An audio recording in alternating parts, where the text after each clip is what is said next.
ஸ்ரீ வெங்கடாச்சல மாஹாத்மியம் 31ஆம் அத்தியாயம். அகஸ்திய மாமுனிவரின் தெற்கு நோக்கிய பயணம். ஸ்வர்ணமுகியின் சக்தியை அறியும் விருப்பத்தால் அர்ஜுனன் பரத்வாஜ முனிவரிடம் அதனை குறித்து கேட்கிறான். ஸ்ரீ சூதமாமுனிவர் கூறினார், அர்ஜுனன் பரத குடும்பத்தின் முக்கிய வாரிசு. தனது மாலை நேர புனித சடங்குகளை முடித்த முனிவர்களின் தலைவரை வணங்கினார். அவர் முன்பை போன்ற ஒரு மகிமையை கொண்டிருந்தார். மேலும் வசதியாக அமர்ந்திருந்தார்.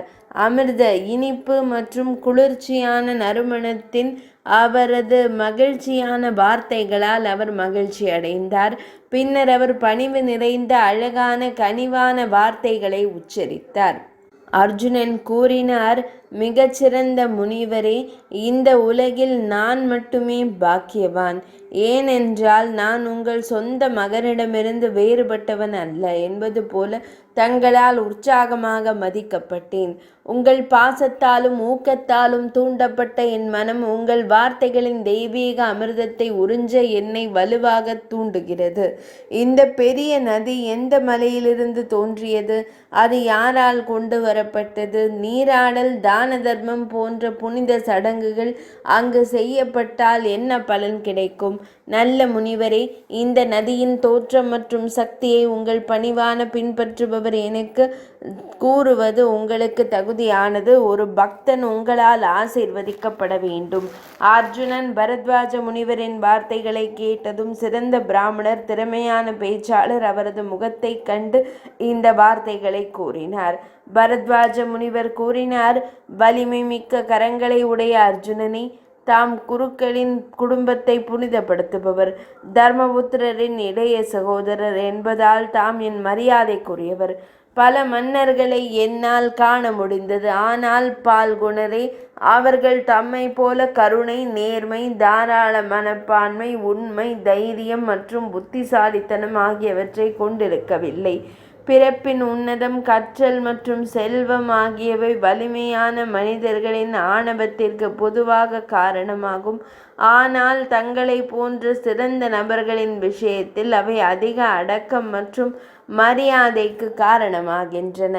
ஏராளமான இன்பங்களும் பரந்த ராஜ்யமும் இருந்த போதிலும் சூரனின் சந்ததியே சாதாரண ஒழுக்கத்திலிருந்து விலகும் போக்கை தம்மை தவிர வேறு யாரால் எதிர்க்க இயலும்? குந்தியின் மைந்தனே, தம்முடைய அசாதாரணமான நல்ல குணங்களால் நான் மயங்கிவிட்டேன். இவ்வளவு தீவிரமான ஆர்வம் நிறைந்த மனதுடன் உன்னதமானவரை தமக்கு வெளிப்படுத்த கூடாதது என்ன? அரசரே, ஒரு முனிவரிடமிருந்து நான் கேட்ட தெய்வீக கதையை கேளுங்கள். இந்த கதையை கேட்டதும் அனைத்து உயிரினங்களும் பாவங்களால் பிறந்த துன்பங்களிலிருந்து விடுபடுகின்றன. பரத்வாஜ முனிவர் விவரிக்கும் சங்கரனாரின் திருமண கதை. முன்பு தக்ஷனின் மகளான சதி தேவி தனது தந்தையால் அவமதிக்கப்பட்டார். அந்த உடலை துறந்த பின்னர் அவர் பனிமூடிய மலையின் இமாலய மலையின் அதாவது இமயத்தின் மகளானால் 7 முனிவர்களால் இமாலய மலை அணுகப்பட்டு வேண்டப்பட்டது. எனவே அவர் தனது மகளை மிருத்யுஞ்சயருக்கு, ஈசனாருக்கு, சிவபெருமானுக்கு திருமணம் செய்து கொடுக்க தயாராக இருந்தார்.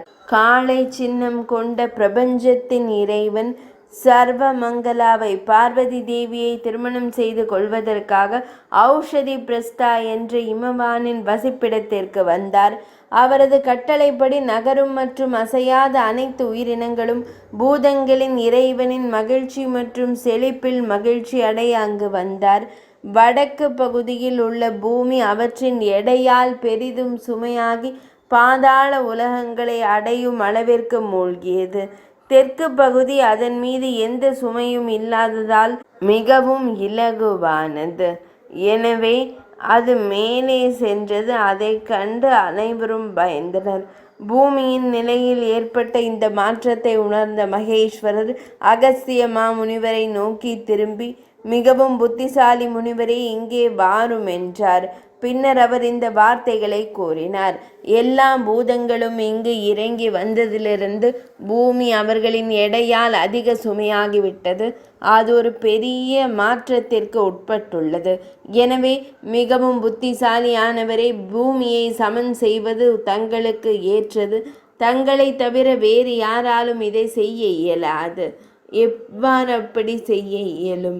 உண்மையில் நீங்கள் என் மகிமையிலிருந்து பிறந்தவர். நீங்கள் உலகங்களை பாதுகாப்பதில் ஈடுபட்டுள்ளீர்கள். எனவே என் அன்பானவரே, என் உதாரணத்தில் இந்த பூமியை சமன் செய்வீராக.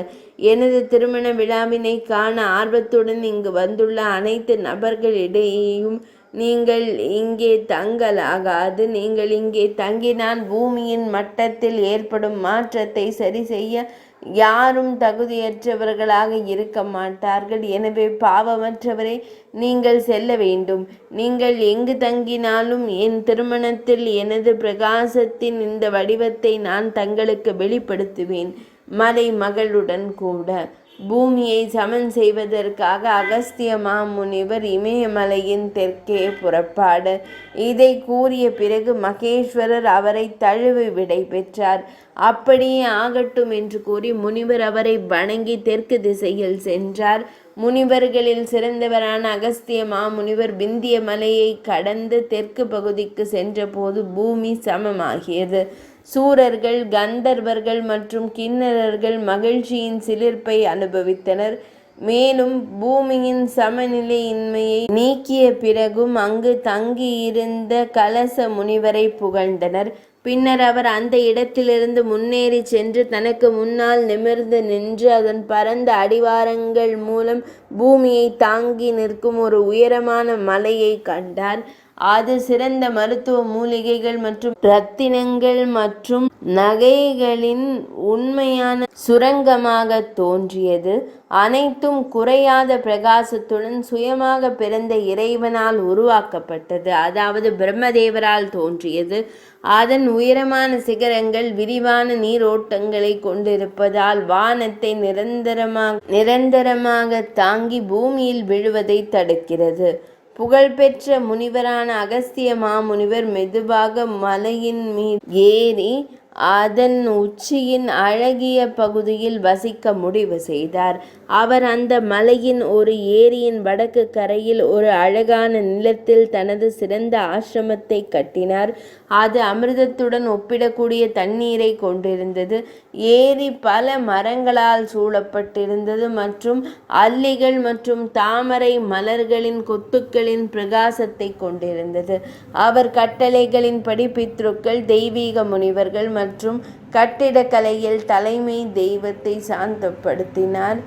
ஏராளமான முனிவர்களுடன் சேர்ந்து தேவர்கள், சித்தர்கள், கந்தர்வர்கள் மற்றும் தேவ கன்னிகைகள் அடிக்கடி வரும் இந்த மலையில் பிரம்மதேவர் நீண்ட காலம் தங்கினார். பானையில் பிறந்த முனிவர், அதாவது கலசத்தில் பிறந்த முனிவரான அகஸ்திய மாமுனிவர் தபத்தில் மூழ்கிய மனம் கொண்ட ஒரு தவத்தோப்பில் தங்கியதால் மலை சிறந்த கம்பீரம் கொண்டதாக இருந்ததால் அகஸ்திய சைலர் என்ற பெயரை பெற்றது. 31ஆம் அத்தியாயம்.